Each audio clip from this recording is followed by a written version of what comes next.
आप सभी का मेरे चैनल पर बहुत बहुत स्वागत है। आज हम जो कहानी शुरू करने जा रहे हैं उसका शीर्षक है चांद वाला राजकुमार भाग 1। बंगाल के बंदनीपुरम नामक राज्य में उस समय राजा ब्रह्मदत्त राज्य करते थे। उनके शासन में कोई समस्या नहीं, कोई अभाव नहीं था, किंतु उनको एक ही चिंता रहती थी। उनकी 6 रानियां थीं, परंतु उनमें से कोई भी संतान नहीं दे पाई थी।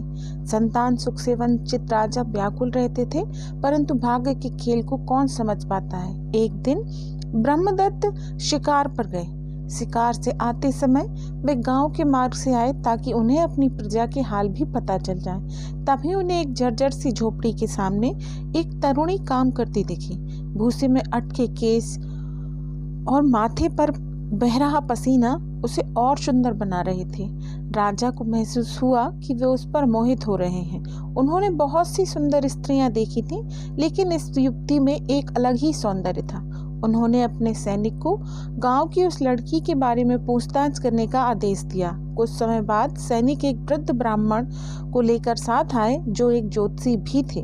प्रणाम महाराज। ज्योतिषी महोदय, क्या आप इस लड़की के बारे में कुछ जानते हैं? महाराज, इसका नाम शिवकरणी है। इसके ग्रह बताते हैं कि इसकी 2 जुड़वा संतानें होंगी, एक लड़का और एक लड़की। लड़की के माथे पर चांद और हथेली पर तारे होंगे। ये बहुत सौभाग्यशाली कन्या है। इतना सुनकर ही राजा ने उस लड़की शिवकरणी का विवाह करने का निश्चय कर लिया और उसे विवाह कर अपने महल ले आए। और रानियों को यह बिल्कुल पसंद नहीं आया। वे उसके बारे में तरह तरह की बातें करने लगी। राजा अपनी नवविवाहिता रानी के साथ कक्ष में आए और पलंग पर बैठे। शिवकरणी सकुचाई हुई थी। एक तो नवविवाहिता की लाज, ऊपर से कहाँ वह और कहाँ राजा। लेकिन यह सब कुछ अब सच्चाई थी जो उसे माननी थी। सुनो रानी, ब्रह्मदत्त ने कोमल स्वर में कहा, हमने तुमसे विवाह इसीलिए किया है क्योंकि तुम्हारी कुंडली में 2 जुड़वा बच्चों का होना लिखा है, एक लड़की और एक लड़का। उस लड़के के माथे पर चांद और हथेली में तारे होंगे। हमें आशा है कि तुम हमें निराश नहीं करोगी। उन्होंने उसके सिर पर हाथ फेरते हुए कहा, जी महाराज। शिवकरणी ने धीमे से कहा। समय बीतता गया। शीघ्र ही रानी गर्भवती हुई, लेकिन राजा जी को उस समय कहीं यात्रा पर जाना था। वे कठिनाई में पड़ गए। अपनी रानी को ऐसे छोड़ के जाने का उनका बिल्कुल मन नहीं था। सो कुछ ही समय में उनकी संतान की मां बनने वाली थी, परंतु जाना आवश्यक था। अतः उन्होंने रानी को अपनी जादुई घंटी देने का निर्णय किया।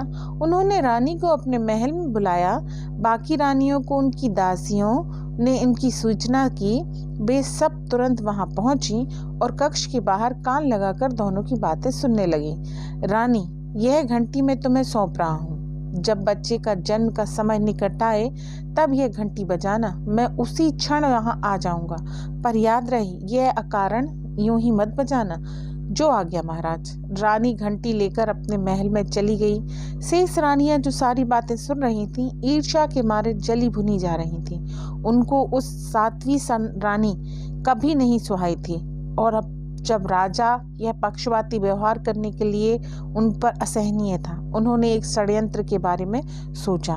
यह थी हमारी कहानी चांद वाला राजकुमार भाग 1। मिलते हैं अगले भाग में। तब तक के लिए आप सभी को मेरा प्रणाम।